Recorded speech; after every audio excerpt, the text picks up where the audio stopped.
Hey everyone, welcome back to the studio. This week we're going to continue where we left off last time and build off the rules for descending dominant scale lines and the dominant family. To kick things off, we'll learn a couple of different scale outlines over the blues in the key of C, so we have a really solid understanding of how to make the changes. Then I'll teach you how to practice using the rules over the chord changes in a couple of different configurations. Finally, we'll combine all this stuff and work out a few choruses of blues using everything I've been teaching you over the past few weeks. You guys ready? Let's get into it.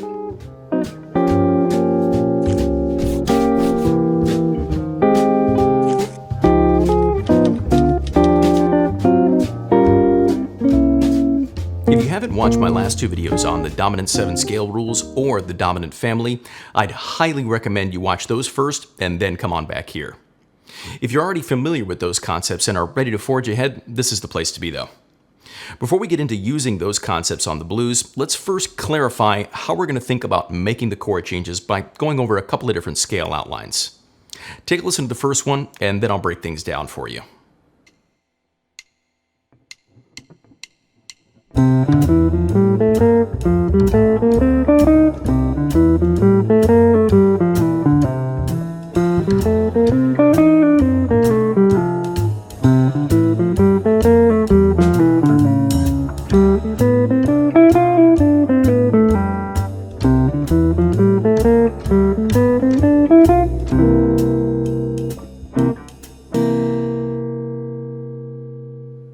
The basic idea behind these outlines is to have us, the soloist, only thinking about the essential harmony of the tune. So while the rhythm section is playing more chords than we are, we're still going to be outlining the broad movements of what they're doing, which can allow us to play much more freely. We started this one off by going up a C7 scale, and then in the second measure we went up an F7 scale. In the third and fourth bars, while the rhythm section is usually playing some 2-5 that gets us to the 4 chord, we're just going to play over the 5 by going up and down a C7 scale. Then we'll do the same thing over the 4 chord since it also lasts for 2 measures.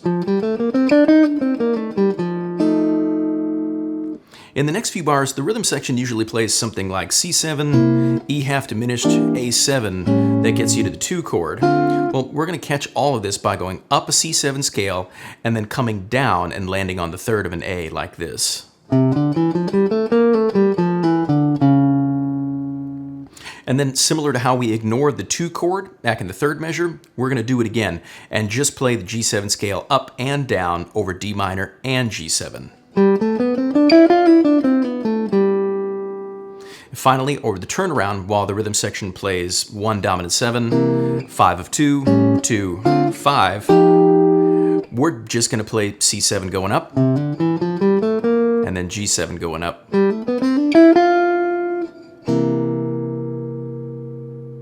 Let's do one more outline and make a couple of changes to it so that we can really emphasize the sharp 4 diminished that the rhythm section usually plays in bar 6. We'll also play what Barry Harris typically instructs us to do in bars 7 and 8, where we'll go up and down a C major scale to the third of A instead of C7. Take a listen to that one and then we'll break it down together.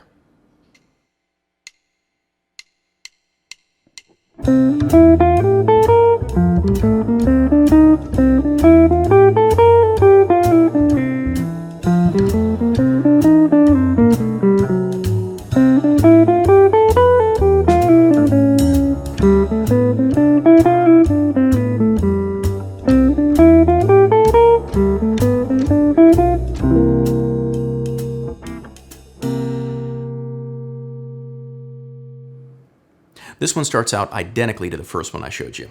C7 up, F7 up, C7 up and down. Where it starts to differ is in the 5th and 6th bars. In these 2 measures, we went up an F7 scale, but came down to the third of a D7. Now that helped us to lean into the sound of the F sharp diminished that the rhythm section would typically play there. And the last change we made was in bars 7 and 8.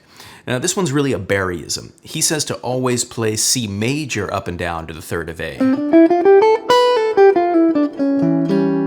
not a C7. In other words, he'll never play E half diminished in bar 8. Now the rest of the scale outline plays out exactly like it did before. G7 up and down, and C7 up, and finally G7 up.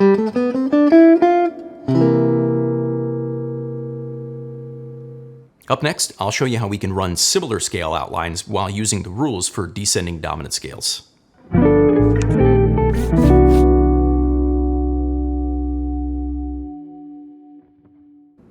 For this section of our study on the blues, you should really feel comfortable playing all the different half-step rules for at least the 1, 4, and 5 chords. So for this key, that would be C7, F7, and G7. Now, we'll need to do this in more keys once we start getting the siblings involved, but we'll tackle that in a little bit. For now, check out how it sounds when we use the 1 half-step rule starting on the root of each chord.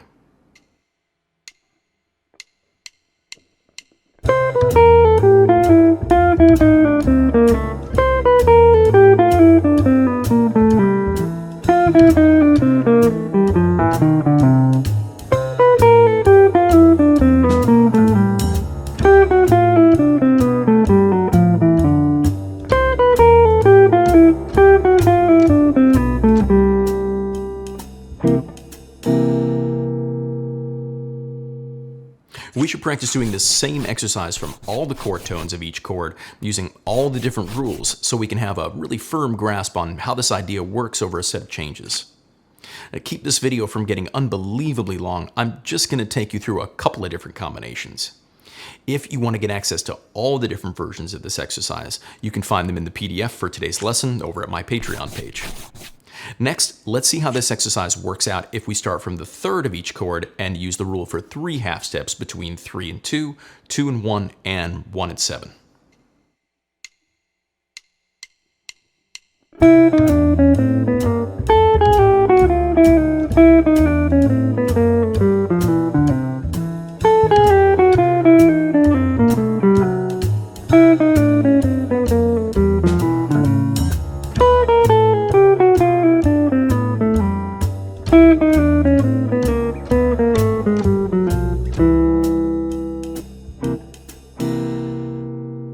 In this next version of the exercise, we'll do a bit of a combination.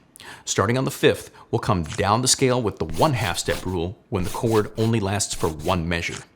If the chord has 2 measures, we'll instead use the rule for 3 half-steps. Check out how that works.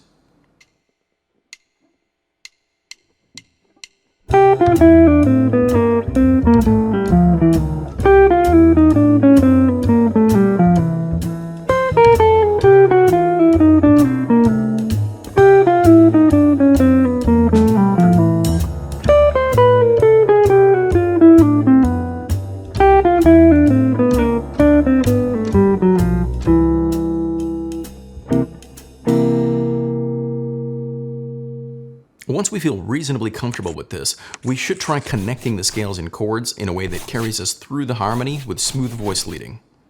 We'll also try getting the dominant family involved here. As we know from last week, those options really work best over dominant chords that are actually dominant functioning, like they are in measures 4, 8, 9, 10, and 12. Here's an example chorus of how that might sound.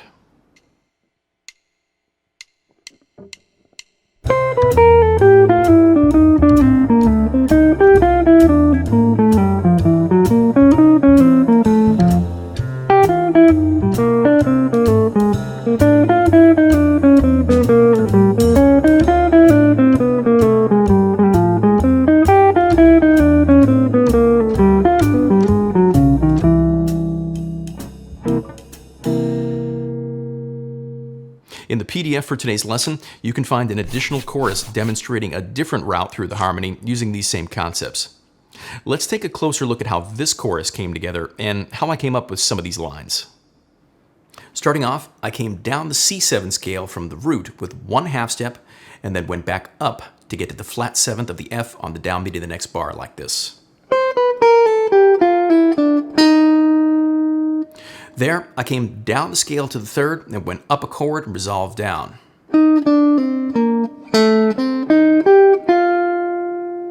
That put me up on the 4th of a C7, so I came down the scale with no half steps until I got to this E.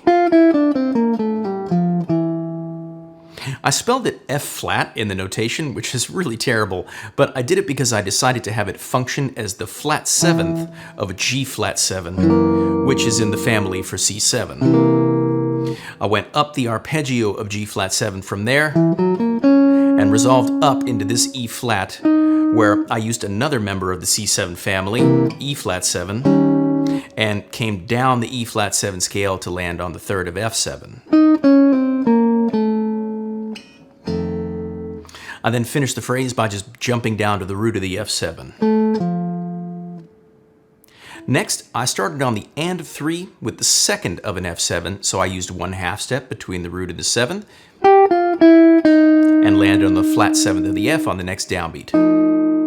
Then I pivoted to come up the chord off the flat 7th and then resolve down.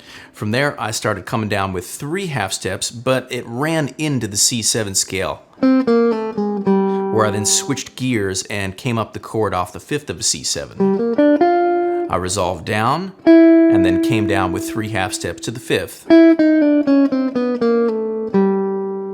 Here, I decided to use another sibling, this time E flat 7 over A7, and I just came up the arpeggio in first inversion and pulled up into the 7th of a G7. It's also the 3rd of a D minor. From there, I came down the scale with the 3/2 step rule until I got to the root. Here, I was thinking about B flat 7, which is a sibling of G7. And I'm playing with this upper neighbor of the 6th of B flat, or the root of G, and then went up the chord off the 5th of a B flat, all the way to its 9th, and then resolved that down to the 3rd of C7. Off the 3rd of C7, I came down with 3/2 steps to the 5th, which turns into the root of a G7. So I pivoted to the 7th, and then came down a G7 arpeggio, and pulled up into the 5th of a D flat, another sibling, and then I played these intervals from the D flat 7 scale. 5, 4, 1, 2. And that pulls up really nice into the 3rd of a C7 to end the chorus. Let's take a listen to how that sounds bumped up to tempo.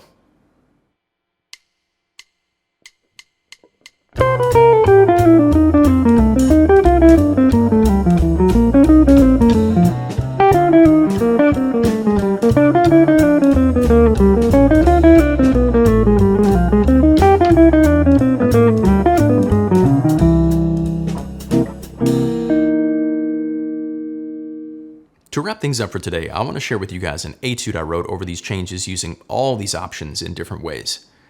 The goal in writing stuff like this is to show what's possible when we combine these interesting harmonic options that we've been discussing with a freer approach to phrasing that mirrors what I might actually play in an improvised solo. Before we do that, though, I want to give a quick shout out to TrueFire.com for supporting the channel. TrueFire is an online lesson library that's host to literally thousands of courses on a wide range of musical topics from some really amazing artists and educators. With synced notation and tablature, as well as slowdown and looping features, it's super easy to follow along no matter what course you decide to pick up. While you wait for my courses to drop, you can use my link in the description or use offer code STUDIO for 35% off at checkout, and you'll also be supporting the channel at the same time. It's never been a better time to learn, practice, and play with TrueFire. Now, let's finish up today's lesson and see how all these things that we've been learning come together over a couple of choruses of blues.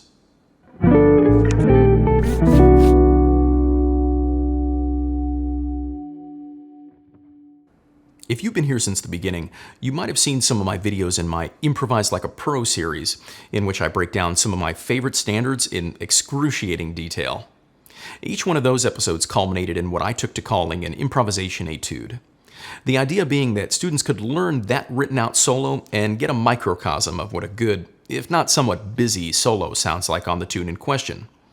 Well, the same thing can really be said about this etude that I'll play for you now. It makes use of everything that I've been teaching you over the past few weeks in a way that I think reflects what the end goal should be when we're playing these harmonic concepts over the blues.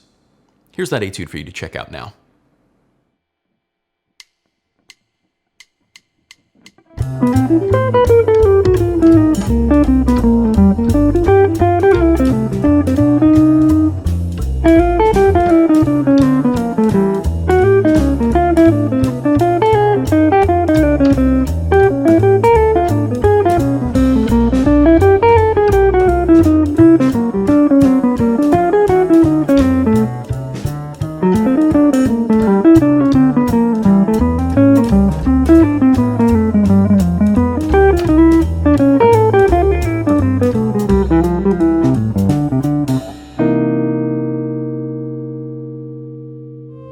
Thanks for sticking around all the way to the end of today's video.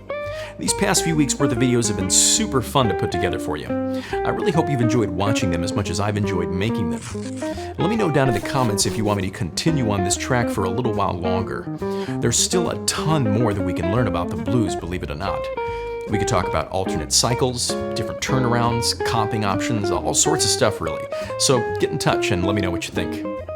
As always, if you found today's lesson helpful, make sure you give the video a like, subscribe to the channel if you haven't already, and hit that bell for notifications too.